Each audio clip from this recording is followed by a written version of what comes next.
So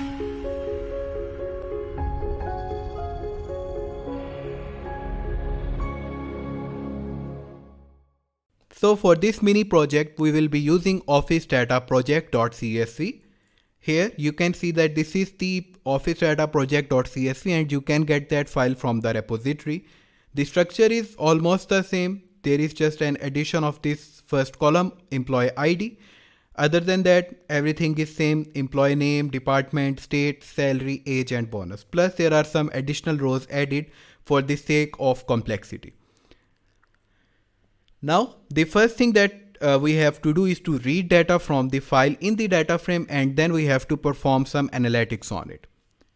First one is print the total number of employees in the company, then print the total number of departments in the company, print the department names of the company, print the total number of employees in each department, print the total number of employees in each state, print the total number of employees in each state in each department, print the minimum and maximum salaries in each department and sort salaries in ascending order. Print the names of employees working in NY state under finance department whose bonuses are greater than the average bonus of employees in NY state. Raise the salaries $500 for all employees whose age is greater than 45. Then create data frame of all those employees whose age is greater than 45 and save them in a file. So this is not a quiz, so I'm not actually demanding you to do this on your own, but I would highly recommend and I would highly appreciate that you that you try to perform all this stuff on your own.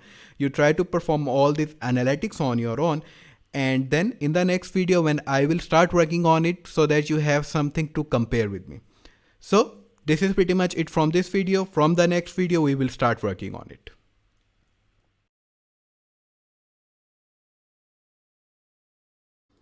Now, let's just start working on the project. So the first thing that we have to do is to simply take this file Office Data Project.csv, download it from the directory and upload it to the DBFS. I have already downloaded that over here and then I uploaded this inside this data, so I'm not going to upload that again. And then read data from the file in the data frame and simply create a data frame out of it, and then we will refer to this analytics. Here you can see that we have all the relevant imports, and then we are creating a Spark session. Next, we are reading data from Office Data Project.csv, and then we are just displaying the data frame.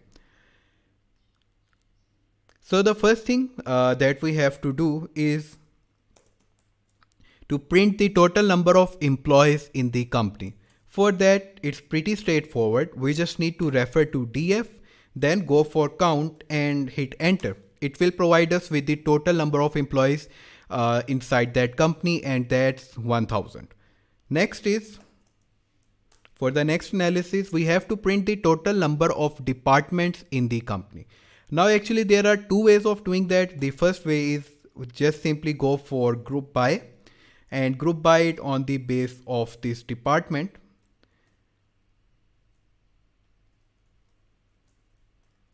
And then perform any aggregations on it. And then if we just go for show, it will provide us with that. And just like that, if we replace this show with the count, we will get the 6. But this is not actually the proper way of doing this stuff, because why are we creating groups? Why are we just grouping out the data if we don't really need to perform any aggregations? So this is one way. The other way, the other more appropriate way is just select out the department column and then go for drop duplicates. For the drop duplicates, just remember that we have to specify this in the list, the name of the columns on which we want to drop the duplicates. Then if we just go for show, we are getting all the unique departments. Then instead of show, if we go for count, it will provide us with the total count, total unique count. Also, we don't really need this department as to select that as well, but still it's nice to actually narrow down the searching criteria before dropping that. Next thing is print the department names of the company. So for that, let's just create the third one. And here we just have to print the department names for the company. So for that, we can again refer to the same notation. And instead of count, we can refer show. Now what it will do, it will narrow it down to department, and then it will drop duplicates for the department, and eventually we get the unique, we get all the department names. Here we are getting all the department names. So in this video, we just implemented the first three analytics. We performed the first three analysis, and I would highly recommend and I would highly appreciate that try to implement all this stuff just beside. If you haven't implemented it yet, then try to replicate what I'm doing.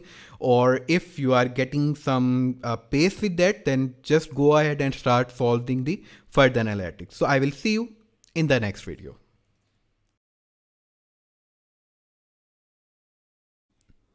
Now let's just continue working with the analysis. So the next thing that we have to analyze is that print the total number of employees in each department.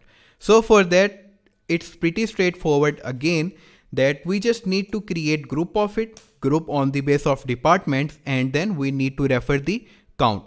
How grouping will work? Group will look for all the unique elements that are present inside the department. When we will surely apply grouping on the department column, it will look for all the unique elements, all the unique items, and then it will create group of all those rows that contains that particular item. After that, if we are referring for the count, as we discussed early in the earlier video when I showed you the visualization of that, it will simply get together all the count of all those departments and then show it. So here we just need to refer the df, then go for GroupBy. Inside this GroupBy, we need to refer the department column. For the department column, we need to create the GroupBy, and we just need to get the count. Now if we run that, okay, we need to show that as well. Here we are getting that, okay, in the department of sales, there are 169 employees, finance 162, in the accounts, there are 162 employees as well. So that's how you actually get out the count of total employees in each department. Next one is kind of a replica of the same thing, in which we have to print the total number of employees in each state. So for that, we just need to copy this from here, go for number 5. And instead of creating group on department, we just need to create group on the base of state. Now what it will do, again, it will replicate the same thing. Initially, it will look for all the unique elements that are present inside the states. Then it will look for all the rows in which that state is available. It will create group of them, and then it is performing count aggregations on it. And we are just displaying that. Perfect. We are getting that total number of employees in LA is 205, CA 205, the Washington WA 208, New York 173, and AK 209. Next is print the total number of employees in each state in each department. So this is one step further. Here we are not referring to a single column. We are referring to two columns. We want to create two groups. The first group will actually group all the rows based on the state, and then on that particular group, it will further apply grouping, just like we visualize that after creating group, it further apply grouping on that group for the department. So we just need to refer the 6 here and df.groupby. For the GroupBy, the first thing would be state. Inside the states, we want to refer the department. So just make sure that you are putting this correct spellings over here. Department. Now what it will do, initially it will create the groups based on states.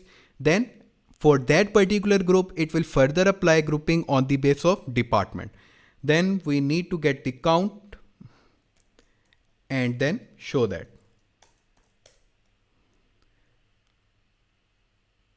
So we are getting that, okay, in CA state for sales department, there are 42 employees and so forth. These are all the other information for the CA, and you can see that we are getting all the departments, we are getting all the states, and then we are getting the counts of the employees that are present under that state, under that department. So this is pretty much it from this video. In this video, we actually performed some GroupBy and performed some aggregations on it.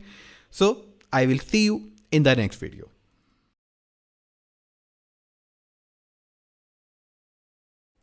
Let's just continue working with the project. So the next analytics that we have to perform is printing the minimum and maximum salaries in each department and sort salaries in ascending order. So for that, we just need to create a grouping based on the department, and after creating grouping, we will refer to the aggregations.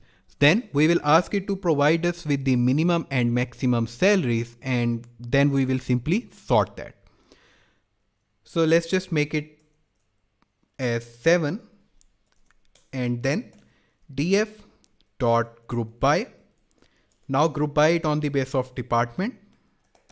And then after grouping it on department, we need to perform some aggregations.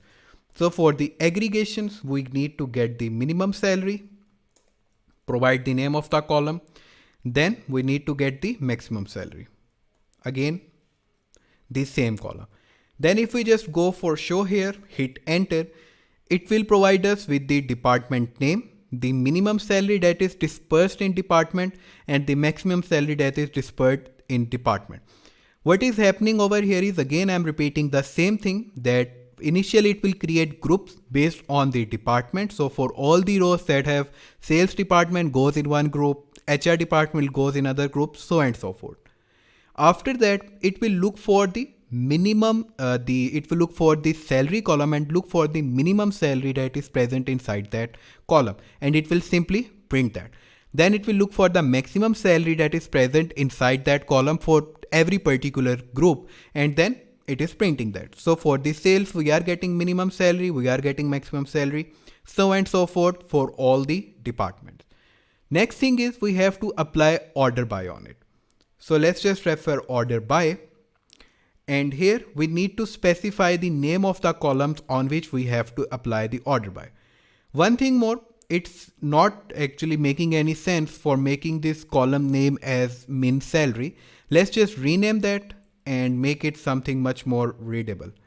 So dot alias, and inside that, let's just put min here, and here let's just make it max. Then for the orderBy, we will just refer to these columns. So column, max, and then we need to sort it on ascending order, give it a go. So our salaries is being arranged on the maximum column and in ascending order. Next thing, let's just sort the minimum as well on the ascending order. So let's just put min here, give it a go. Now both of the maximum and minimum has been sorted on based on ascending order. Now initially it will sort this column, and then based on that it will sort the minimum, like we just saw while working with the orderBy statement. Now one thing more I want to add over here is, now if I replace this in orderBy statement, if I'm replacing this with df.max and then df.min, I'm just actually giving you guys a quick reminder here. Now if I will run it, it will raise the exception because DataFrame object has no attribute max. Because this DataFrame object, if I may just come over here and go for df.show, you will notice that we are only getting the name, we are only getting the employee ID, employee name, department, state, salary, age, and bonus. There is no maximum and minimum column available. After going through with this, there is still no manipulation inside this data frame. It is actually returning us with a new data frame. So if we are referring this thing, it doesn't make really sense because max column is not available inside this data frame. So what we are doing over here, when we are referring to column, we are telling it that it's not in the data frame, but it is available inside this context that we just created. And then when we are just showing that, we are getting our required output. So yes, so this is pretty much it from this video. And I hope that you are grabbing with all this project and you are enjoying this and you are getting your hands dirty with all of this stuff, because this project is basically composed by combining all the main aspects of the Spark data frames. And if you grab all this essence of this project, then you eventually grab the essence of Spark data frame. So this is pretty much it. I will see you in the next video.